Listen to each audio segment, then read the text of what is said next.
2026 is going to be an awesome year. We got some pretty cool stuff coming up. First off, we got Foundations of Recovery. This is our flagship program. We're starting it in January. This is for anyone, man, woman, or couple who wants to come and reclaim their heart from shame, trauma, and betrayal. We start off with an education on all sorts of principles, give you the common language. We feed you from a fire hose in terms of all things recovery. It is such a great start to recovery. And we get at the roots of things, Tyler. This isn't like any other program. Like, this is our healing journey in process, and Foundations is where we begin. If you look at the value that you're getting there to kick off a good recovery with all of the right education, all of the right language, and a team to get you started while also being directed by Brannon and myself through the whole process, what a deal. So if you're interested, if you're struggling, if you've been wanting to do something for a long time, jump into this. This only comes around every so often, and we would love to have you there.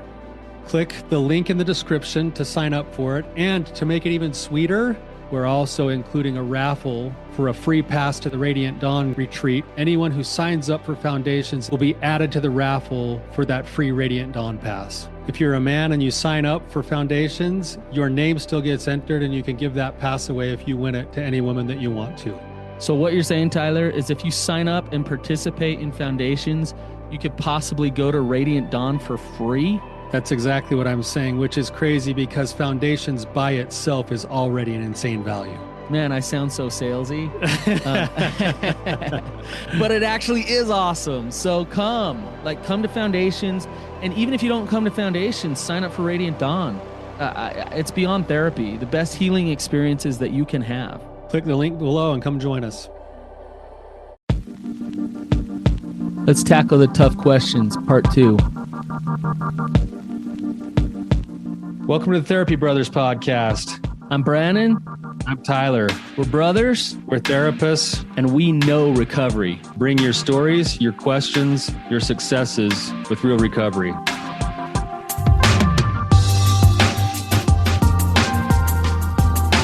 Hey, Tyler, you ready to have some hard conversations? Let's do it. Let the Therapy Brothers podcast begin. Brandon, what's going on, man? You always ask me first. I'm going to ask you, Tyler, what's going on, man? I always try to beat you to it because then you have to be the one to answer. I know. So I'm through, and then I try to throw something awkward back at you.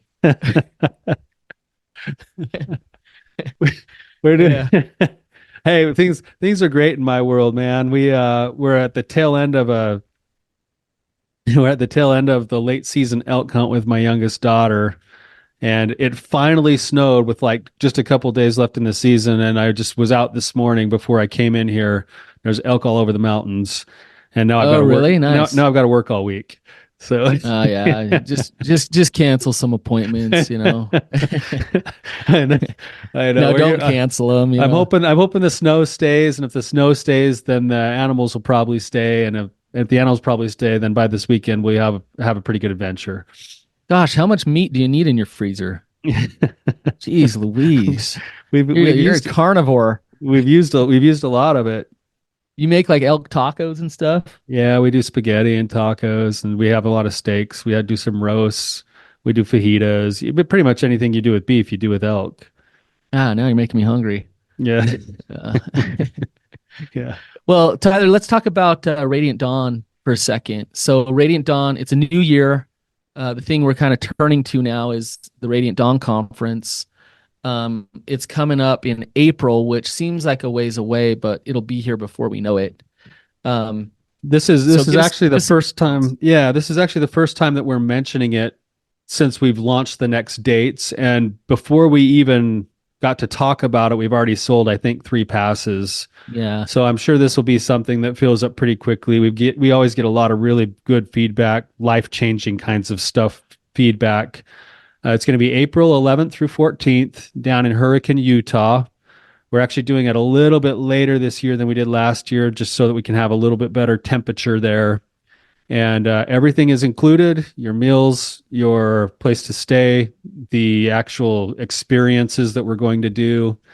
And if you are interested, go to radiantdawn.org, radiantdawn.org, and you can kind of take a look at it. There's a whole bunch of information there, and you can make your decisions.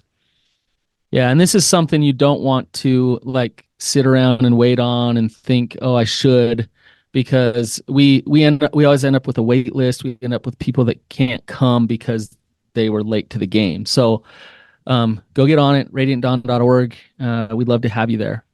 We've been doing this for a few years now, Brannon, and every single year we have a conversation with a handful of women who do come that say, I was kind of on the fence. I don't know if I should come or if I shouldn't come. And without fail, every single person that we talk to is like, I'm so glad I followed through with it. Yeah. I'm so glad I Yeah. came.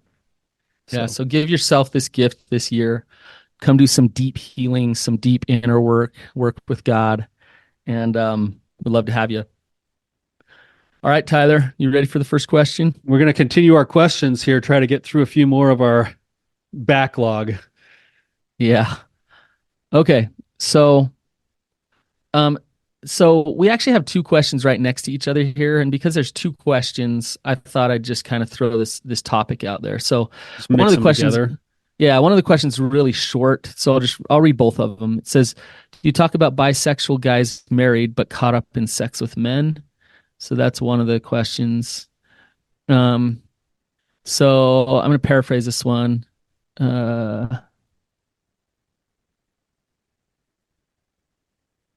uh, oh, maybe I'm wrong. I thought, oh, it's right here. Sorry, Tyler. So this guy's talking about how, do you have any episodes that specifically address same-sex attraction or homosexuality? I'm 69, and only in the last 5 years have I out loud acknowledged that I am gay, and only to a very small select group. Um, if only I had some teaching and wisdom 50 years ago. I still wrestle with my identity, my value, self worth, and deep longing to share life intimately with another. But my biblical teaching and beliefs seem to prevent that. Any thoughts? Um, so it's kind of a broad topic that I'm throwing out there, Tyler, but one that, we've had a gay. I think I don't. Maybe we've A had a few couple gay times. guests, yeah, Yeah. Hmm. on the podcast. So we have talked about this issue. We talk about sex addiction, so we talk about sex a lot, and a lot of times some of the acting out behaviors cross that line with same sex acting out. Um, I don't know, Tyler. What if you have any thoughts? Oh yeah, those are almost, I can see why you lump them together, but they're kind of two separate questions. Um, so let's start with the first one that you kind of just mentioned. It's a difficult place to be where, like, if I'm understanding this question right, there's a person who's in their own relationship, maybe their marriage or something, with I'm assuming it's a he, maybe not. I don't know if it said that or not. I can't remember. Yeah. Yes. But Yes, it is. he's in a relationship with his wife, but he's also attracted not only to females but to males, and sometimes his Mhm. acting out has gone over into acting out with other men. For me, like that's the first question is more like, what is your he's got to wrestle with what his own value system is around his sexuality while still accepting himself sexually. Mhm. And what that Yeah. means is what that means is he needs to become comfortable with whatever it is that's his sexual template, and then he needs to make choices around how he's going to treat those things on his sexual template based off of That, his other values that also overlap with it. So yep.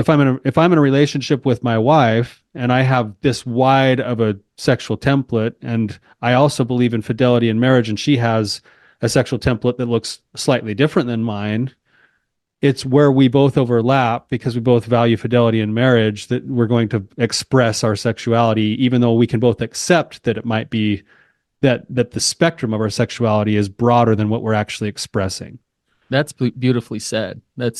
I mean, go back and listen to what Tyler just said and really understand what he just said, because that's healthy for any relationship, whether it's homosexual, whether it's a heterosexual relationship. And Tyler, you're speaking to here's our favorite word. You're speaking to a dialectic here. where these things can coexist. I can fit my sexuality into certain places that I need to in order to respect my partner, in order to maintain certain values that I want, and I can fully accept all of my sexuality. Both those things can coexist. And I think a lot of times we don't talk about both of them. It goes one way or the other. And I think with homosexuality, if you take it and you look at it and you're like, okay, do you want to have that lifestyle? If that's what you choose, if that's what your truth is, then own that, do that. Um, if you don't want that lifestyle, if you're married and you've committed to fidelity in a certain way, but you have on your arousal template these other things, can you be honest about your sexuality, be open about who you are, but also keep in the boundaries of what you're committed to in that relationship? Is that possible for you? And can you be fully happy? Can you be fully you in that relationship if you choose that? Right? And then that's yeah. I think that's the personal wrestle. So kind of going into the second question that you mentioned, Brannon, what I love about what I heard inside the question is that it sounds like he was kind of coming to this place of finally going, you, I'm not going to choose to not feel certain things, right? Like I'm going to naturally feel some things.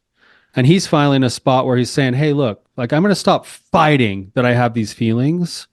I'm going to actually accept that I have these feelings. I'm going to accept that I have these tendencies. I'm going to accept now I get to wrestle with what do I want to do with them, right? So Right. now I get to so the key here is that we still get to access and use our choice based off of the reality of our situation rather than trying to deny the reality of our situation. Right. And Yes. there might still be a real wrestle there, and Right. that's okay. Right. It's at Yes. least in line with what's real and what's the truth rather than some place of denial. If we're going to Right. wrestle, we might as well wrestle in the space of the truth rather than wrestling trying to live a lie. Absolutely. And actually there's awesome opportunity for growth and connection in that together. As you're honest about who you are as a sexual being. Um, all right, Tyler. So here's some this is like advanced sex addiction. You'll understand this, but I want to really make sure our audience understands this. So when we talk about homosexuality, it used to be in the DSM that it was a disorder. It used to be. It's not any longer. Um, and the reason I bring that up is homosexuality or anything on your arousal template could be an opportunity for some understanding of self and some trauma work. Okay. So I'm not saying homosexuality is a disorder and it's automatically bad. What I'm saying is anything on your arousal template, anything, usually is an opportunity to get you to know yourself better. A lot of times the things on our arousal template are there because of our trauma.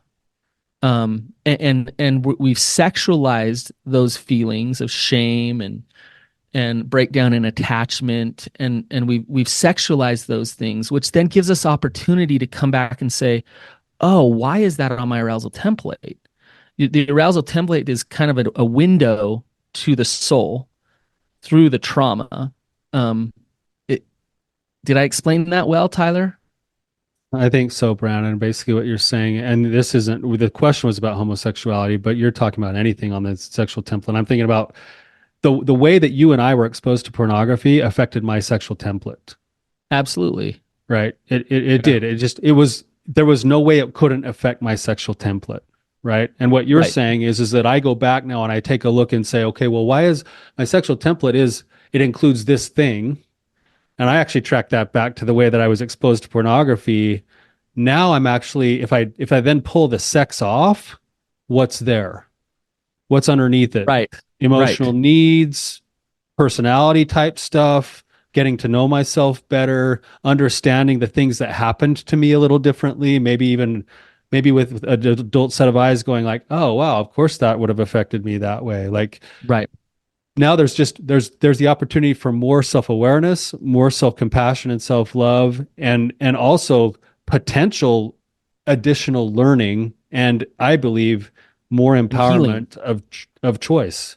Yeah. Yeah. So yeah, That's what I'm saying. Yeah. yeah, Um, I look at uh, you could look at arousal template, whether it's homosexuality or whatever, and you could say, okay, like what kind of father wounds are connected to this thing on my arousal template? Um, I think of a client of mine years ago um, who on his arousal template was all about force and control and domination. And what do you know? When he was really, really young, at school, he was bullied like intensely and forced to do things. And so he's overcompensated with his sexuality of fantasizing about doing this thing, right? And not everything on our arousal template comes from our trauma. So a lot of it is just innately in us. It's just automatic. It's just there. yeah, Our arousal template is both in us from our experiences and from who we are.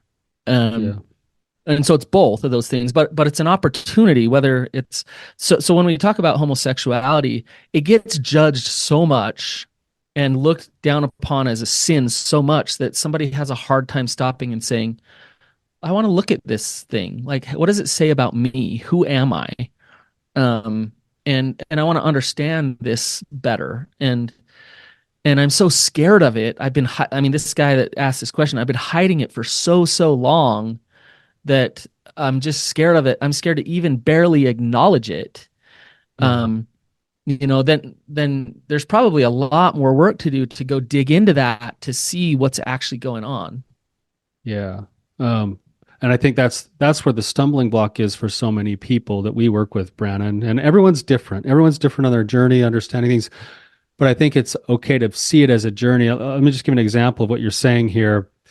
In the past, I had a client. He had come in. By the time he met with me, he had already been married. He was heterosexual, but the way that he acted out was with gay pornography. And he was befuddled by the fact he's like, I don't I don't think I'm gay, but I would rather watch gay pornography than like heterosexual pornography, but I also love my wife and I she totally does it for me too. Like I can't figure this out. He was in tears shaking when he told me that. Like it was like the Yeah. first time he'd ever told anybody that that's the nature of how his acting out had Because the worked. shame around the gay part of it is so intense. It's hard Yeah, to say that out loud.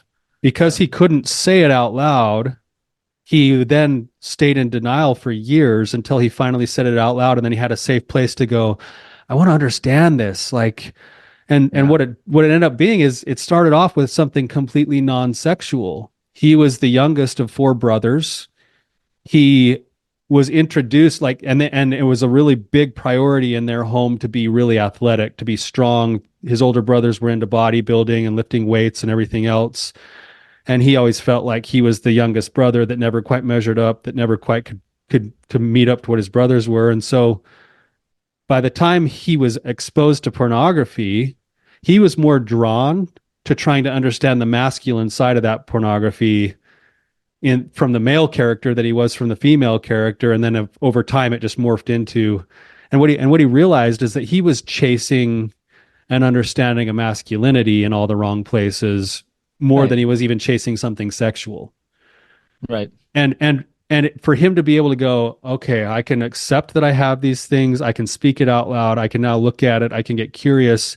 He walks away with so much more understanding of himself as a person and also of his actual wounds, that he's got to go back now and get, there's nothing sexual there, he gets to do the work on the wounds that he found that are Right. like, wow, there's my masculine wounds. Right. Right. But he had to acknowledge it and accept that it was there in order to say it out loud, in order to process it, in order to talk about it. Yep. And it's if you can't go there, if the shame is just preventing that, then then it actually has more control in creating compulsive behavior, um, because it's underground and that energy's still there, versus acknowledging it, processing it, understanding it, and then choosing what you want to do with it, whatever that may be. So, Yeah. all right, Tyler. Couple questions. Yeah, it's a good one. You got Yeah. another one? Yeah, here's another one. This one says, this is from a woman, and she says, trust and pain are the two biggest things I struggle with post betrayal. It has been 2 years since my husband told me he'd been having an affair with a coworker. The pain he caused me holds me back from fully investing in our marriage. I don't feel like he understands the permanent damage that has been done to our children, our marriage, and myself from his actions.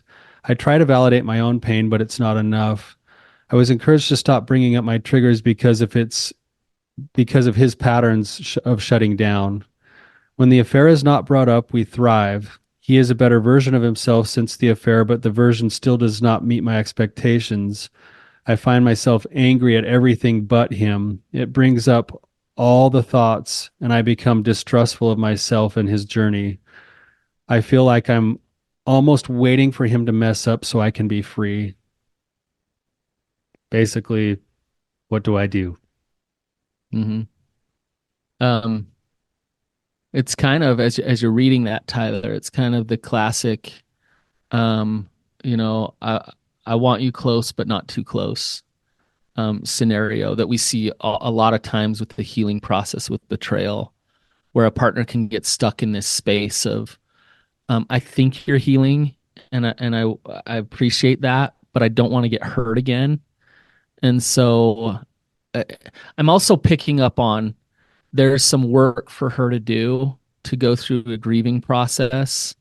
Maybe she needs to feel some anger, some sadness, to go through the grieving process still around what happened.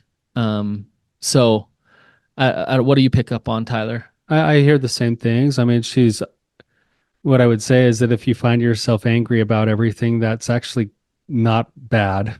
It's probably par for the course, especially because it sounds like she's been working really hard she wants things to go right and she's trying to help things go right. And one of the places where she's trying to help things go right is by stuffing her own emotions. And part of the reason she's stuffing her own emotions is because he shuts down if she's too emotional about the things going on. Right. So naturally anger is going to build because anger is there to kind of be the voice when it feels like something needs to be voiced and it's not being. So I hear the grieving for sure, but I also think that there's different ways to still work through your emotions and your triggers without stuffing them.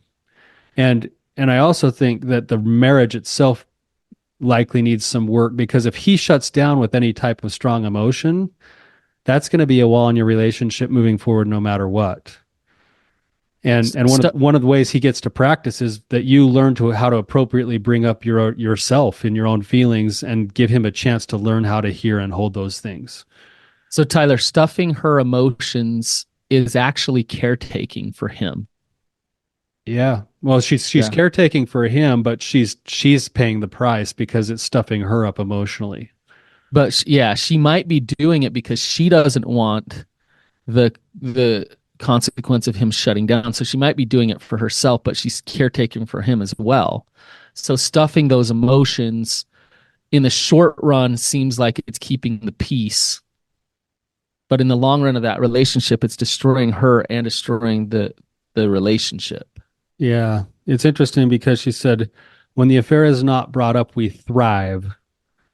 I I'm not sure thriving is anywhere associated with the rest of this question. Is the word, right? When You the know, affair is when the affair is brought up, we don't have conflict. we get along. We get along. We get along, and then I just go on and cash my checks emotionally through Mm-hmm. anger. Mm-hmm. Mm-hmm. Yeah. Um, I get what she's saying. Basically, he's moving on. He's getting better in terms of his recovery than where they were. She sees that. If I don't bring it up and have him feel his own shame and pain again, then we do pretty well with each other. But that then leaves me trying to figure out how to manage all this emotion if I don't have a place to bring it up with him. So what do you suggest, Tyler? Well, If you I were to just kind of bluntly say it, and you don't have to like dance around this and build rapport with her in a therapy session, all this stuff. If you were to just say, this is what, would be helpful for her, what would it? if if I was talking to her and I could be just straightforward, I would say she needs, and she probably already has this, she needs a team to be able to continue to let her emotions flow. She needs practice, then having the team coach her back into her marriage and take her feelings in a non-dramatic way to her husband so that he can learn how to be more present. Sounds like he's trying to work recovery. Give him a chance to step into the emotional work. And in the meantime, give yourself permission to be open to the grieving process. There's going to be anger, devastation, sadness, and all of that's a normal part of the experience. When we talk about boundaries, people just think boundaries are so two-dimensional, and they're much more complex and more internal than anything. So when you go and you're honest about your emotions and you express them and you feel them in your relationship, and if he shuts down, this is where your boundary comes into play. Of him shutting down is about him. It's like he's still him. A boundary is knowing where he stops and you begin. So when he shuts down, that's about him. You don't need to caretake, take it personal. You were just honest with you about and this is where that chaos kind of, craziness is going to happen in the relationship that you're trying to avoid. But it's better to figure out how to step into it and navigate this than it is to just avoid it. And the same goes for his side of the fence. Your emotions and your pain are a great opportunity for him to really rebuild trust with you. And you're not giving him that opportunity by caretaking for him because you don't trust that he's strong enough to actually do that work with you. So your option, because you are in charge of your side of the fence, is to actually step in and give him that opportunity. And at first he's going to suck at it. Like he's going to really struggle to know what to do with that. But that's how he'll learn. That's how he'll learn. And if you're both committed to this process, then you'll do this together and you'll get better at it. And you'll reap huge benefits. Yeah. Yep. We make it sound so easy, Tyler. I know. It's always easier when you're not talking to a real person too. Yeah. Just go ahead and do that. Yeah. Just do that. You'll be all better. Yeah. No. It's hard. You're gonna struggle. It's gonna be hard. You're gonna go back to your old protective ways of keeping the peace and quotation marks thriving. So fall back into those patterns, but recognize that and then commit to step back into real recovery. Yeah. So, all right, Tyler. I got another one for you here. Let me pull it up. You ready? Yep. Okay. It's right here. It says, I was raised by parents and religion not to place value on physical attractiveness of a man, but instead look at character, religious faithfulness, and work ethic. The messaging, it's shallow to focus on the physical, and it doesn't matter for me, and she puts in parentheses, for women anyways, since we aren't sexual. However, you need to be attractive to men, and which she says, which I was and I am. I married a man who I wasn't totally physically attracted to, but thought had great character and faithfulness to God. Over 13 years of marriage, I have realized that he cares more about looking good than what is right or true. While he works hard at his career, the character, avoiding lying, gaslighting, about compulsive porn use or anything that shows him in a negative light. And religion, faith, he cares mainly about how he looks. And so pieces are not there for me. I'm left with almost zero attraction to him and an acceptance of my desire sexuality that has me torn.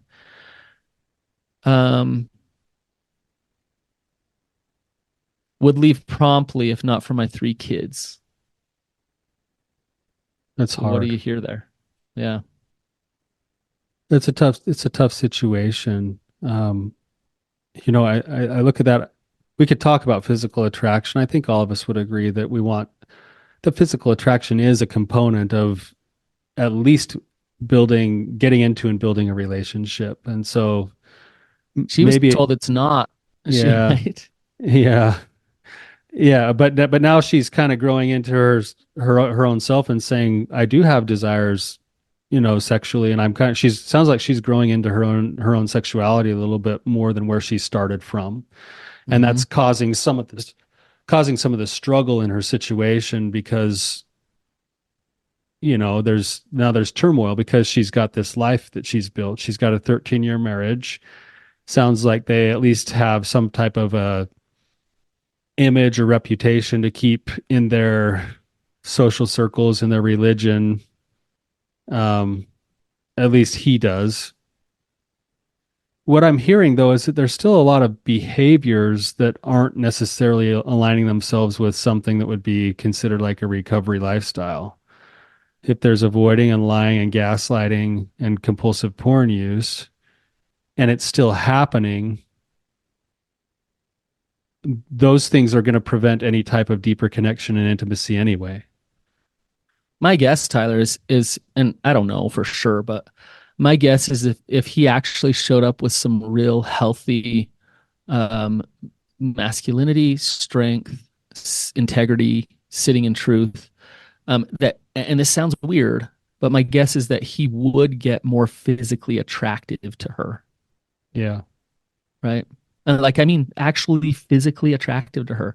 Now, maybe not, because I'm kind of hearing her say, like, look, I settled when it comes to my sexuality. I threw my sexuality out the window, physical attractiveness, all that stuff. Like I said, it doesn't matter to me at all because I wanted a man of integrity. And now I don't even have a man of integrity. So I'm not physically attracted to him. And I don't have that strength when it comes to his honesty and integrity and masculinity in our relationship. Basically, I have none of it. Yeah. Um, and so, you know, I guess her ultimate question is, what do I do? She has three kids, or she would leave. Um, Yeah. what do I you think think? to your point, Brannon, like before we get to any more advice, I'm thinking of have you either read the books or watched the movie Nanny McPhee? Uh huh. Yeah. And systematically throughout the movie, Nanny McPhee, she comes in and she's got kind of all of these sort of like physical blemishes. And then Mm-hmm. systematically throughout the movie, as the kids get to know her and as she teaches them certain lessons, then she loses some of these blemishes along the way. There's actually some research that's been found to be true. Something called the habituation effect, which is that couples who actually are in like connected, committed relationships over time, they do actually become more attracted to each other. Mm-hmm. So that's why you can have like a 60-year-old man look at his wife and be like, man, she is so beautiful and so gorgeous. And Yeah. she's in there inside of herself going like, man, I don't look like I used to. But he's like, man, she's amazing. Like she's beautiful. It's because of all those other factors that that safety and trust and other forms of intimacy and shared experience, when those all come together, it does actually affect the physical attractiveness of the people around us. So Right. so there's probably some level of truth to what you were saying there, Brannon. Um, I almost wonder if this question has has a little bit of the cart being put before the horse right now because of those factors. I don't know that you want to go work on your physical attraction and your sexual intimacy unless you're nailing down the lying, the gaslighting, the compulsive porn use, any of that other stuff. And the bigger issue here is his ego. Like he's still so into manipulating how people see him that you're not going to be able to get the real him anyway. And until he Right. can just own that and be like, "Hey, yeah, this is me." Right. Um, so I kind of hear, just to put this bluntly, like I hear I settled when I got married. He's not giving me anything of what I actually married him for. Why am I in this relationship? And to come back to what you were just saying, Tyler, I think that's fair. I think it's fair for you to say, you know what? At least provide the things that I did marry you for. And then let's see where the physical attraction goes from there. Um, but if he doesn't, if his ego gets in the way, if all these protective parts are there, that doesn't change, um, then what?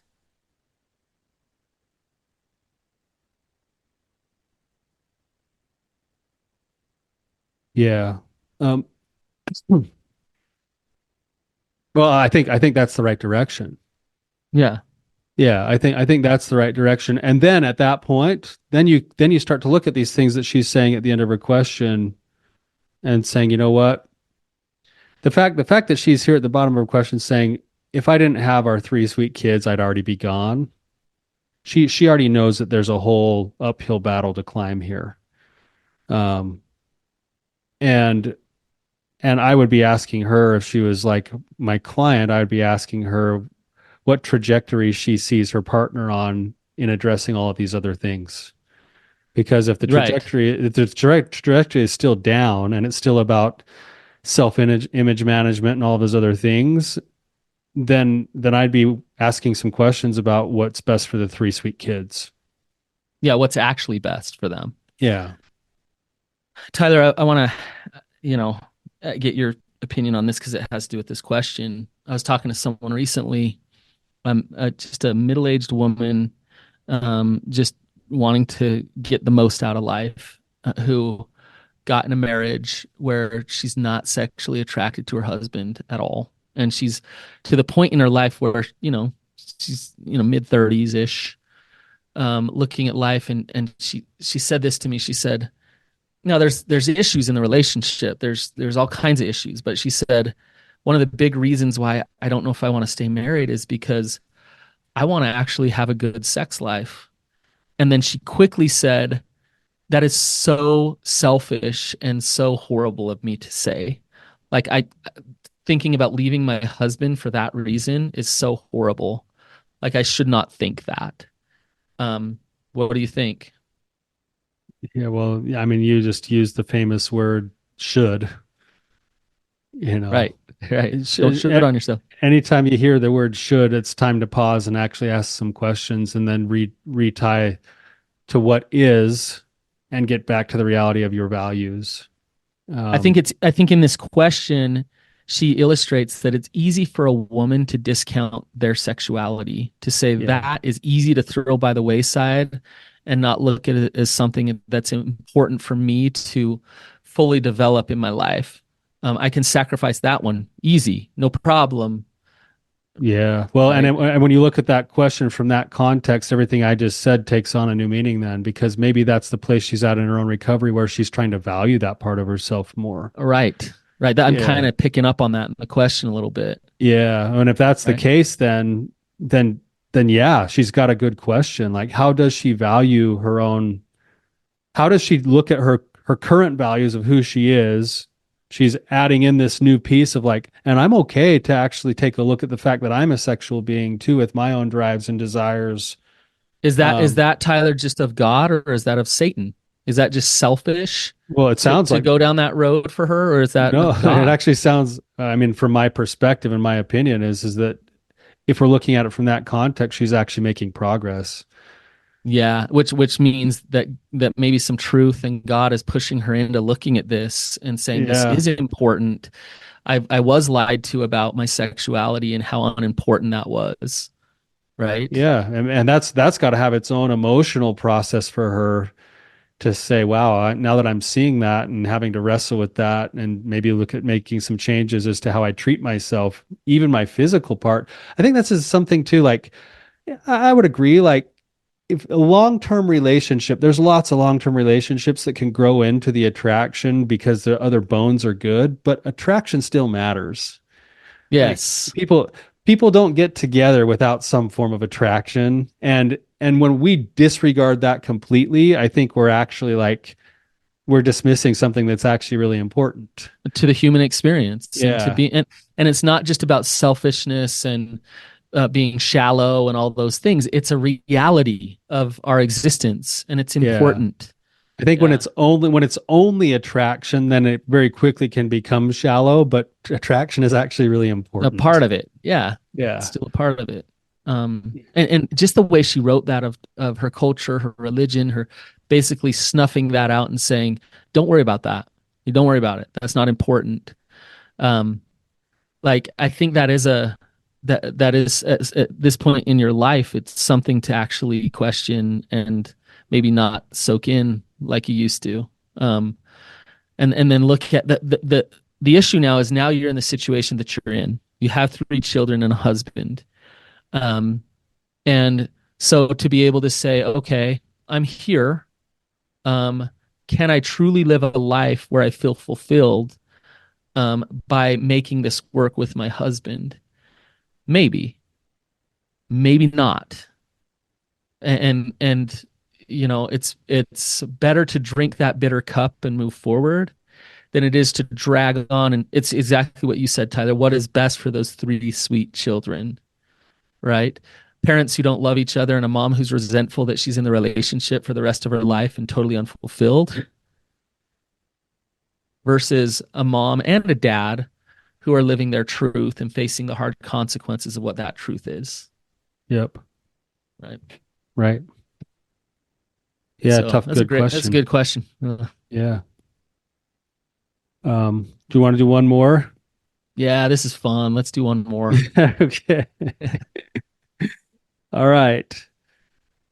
This one I is from someone named Kim. Says, I have never heard anyone talk about the addict who doesn't feel any guilt or shame around watching porn. The ones that thought of it as just something they did by themselves, and if I were to walk in and figured I'd probably be mad and he'd deal with it then.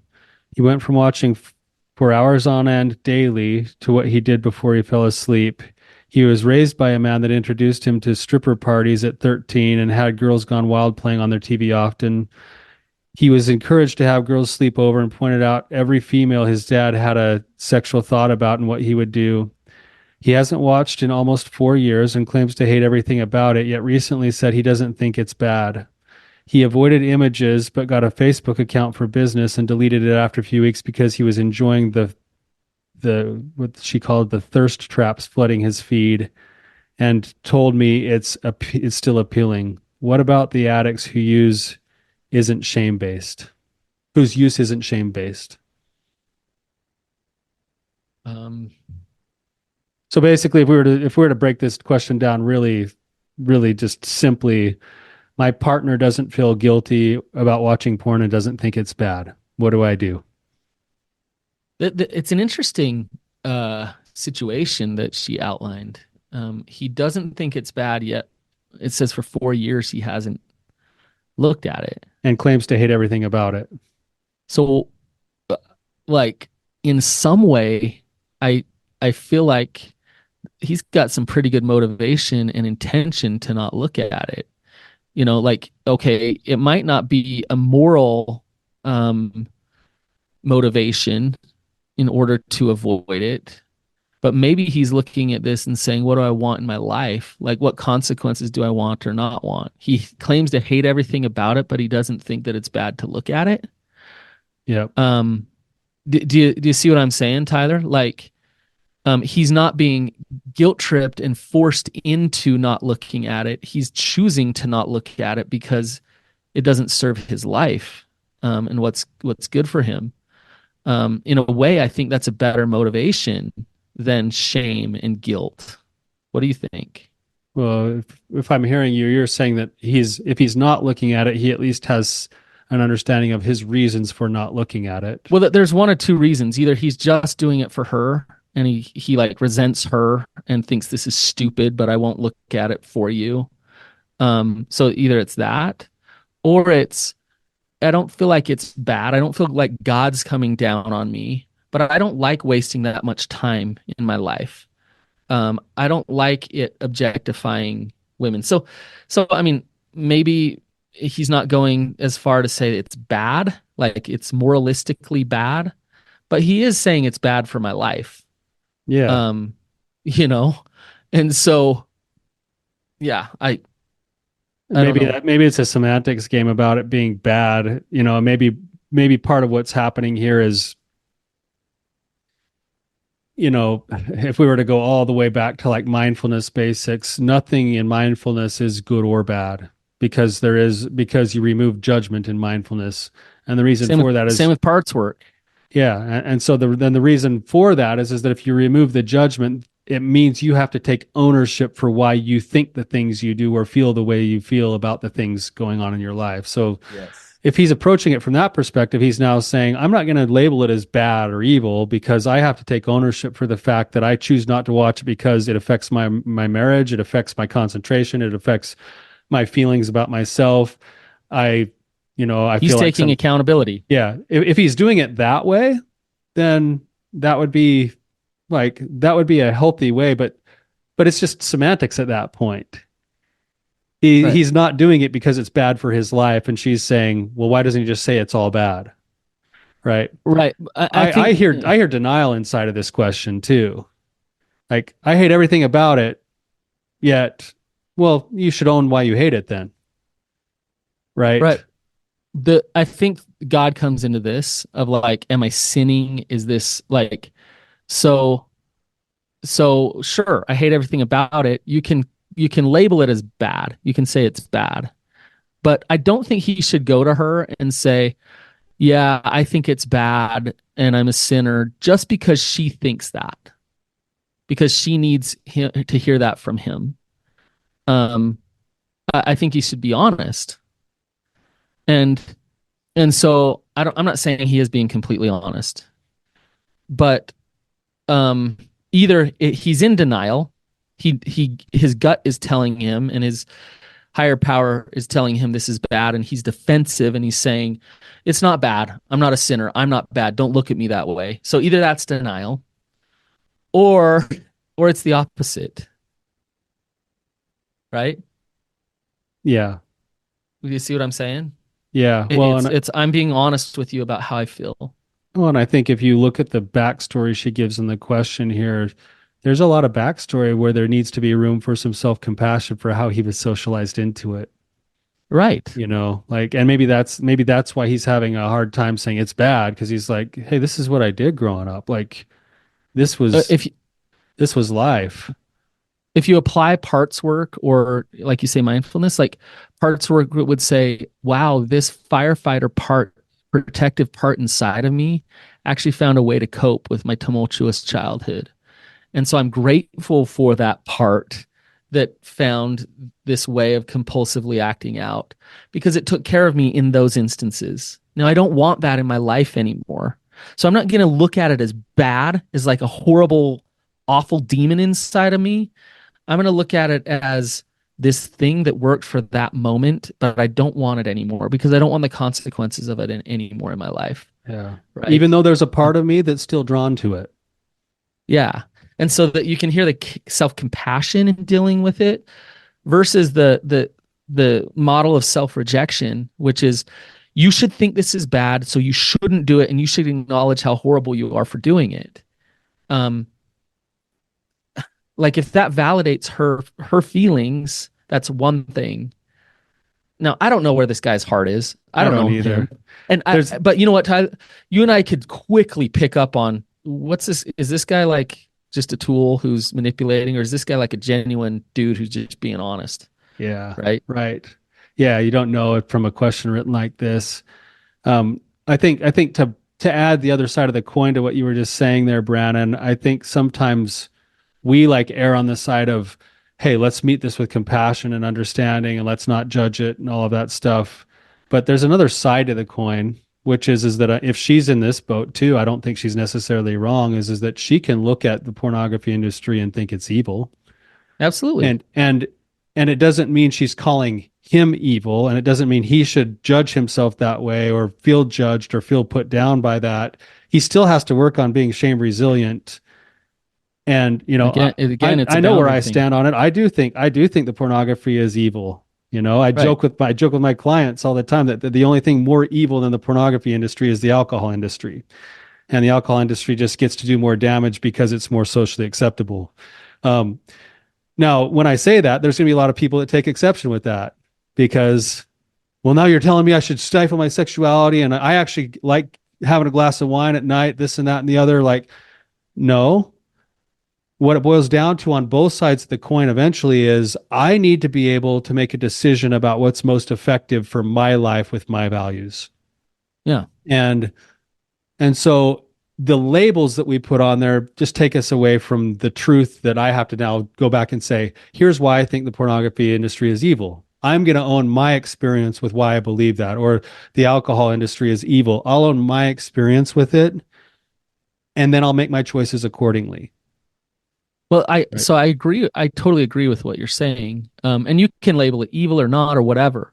I think I think what you need to be careful of is I need to label this part of me or this thing as evil in order to force and control behavior into my life. That's where it's wrong. Yeah, and because it perpetuates those behaviors. It creates covertness, it creates shame, it creates like a lot of the things still happening because you're trying to force yourself by saying I don't want to be evil and I've labeled that thing as evil, so therefore I'm not going to do that thing. And then it doesn't work to actually create the outcomes that you want in your life. Right. Right. Right. So, um, Tyler, we could go on and on. These are great questions that we Yeah. get, aren't they? Yeah, they're tough. Complex. Everyone's situation is a little bit different. Um, I just, as we've gone through these, Tyler, I just feel a ton of empathy for people's pain. Um, and just love for people out there doing the best that they can. Um, Most people are just doing the best they can with what they've got. And um and man, like life is tricky. Life is hard, life is painful at times, and as long as you're willing to just face it, move forward and grow, learn and grow, then you can get through this life. When you're fighting it, when you're needing certain outcomes, when you're fighting against it, and then it can really take you out. So Yeah, it's a constant process. I just this is kind of a random story, but just a couple of days ago, I had this experience where I was in the grocery store. I paid at the grocery store. I'm walking out, and I don't know if you've ever had this, Brannon, but have you ever had like just moments where you feel like so deeply connected just to humanity in general? Like, dude, that happened to me in Costco. What is it with maybe it's food, I don't know, but I was like maybe it's the just grocery like store. loving on all my fellow shoppers. I'm literally like looking into the eyes of every person I pass, and I don't know, like it doesn't happen very often, but every single person I looked into their eyes, I was just like, I didn't say it out loud, but I was just like, I love you. Like, You and I could could like feel feel their it. I could just soul. feel like all this depth of love for them, and I walk out and I'm like, man, how is it possible that I could feel so much love for total strangers? And then I get in my car and I go to leave and I find myself flipping off the next guy in front of me because he won't go. And I'm like, what just happened? Like I was in this place of complete total love, like just living in this love. And literally 30 seconds later, I've lost it completely. Yeah, your humanity And came it's back. like this is the work we have in front of us. Like Yes, it's it is. constant work to bring ourselves back to that place of love, to that place of groundedness, to the place of our values. Forgiveness and And we yes. live in a world that's trying to pull us away from that. And too many of us live in those other places way more than in the space of love, which is what we're trying to cultivate. Yep. Yep. Amen. Amen. Yeah. I'm joining the religion of Tyler, man. That's beautiful. Yeah, it's a tough process, man. But I love those moments when you finally feel just complete love. Yeah. Yeah. I wish it came more for me because I have felt exactly what you're talking about. And we might be sounding really weird right now. I get it. But like, but I need to nurture that more. I need to find that more with people around me. So, all right, you guys, if this was helpful to you, if you have more questions, Tyler, where do they go to submit questions? Go to therapybros.com, therapybros.com, and hit ask a question. You're way more likely to get your question answered if after you hit ask a question, it'll invite you to either write a question or come on the show.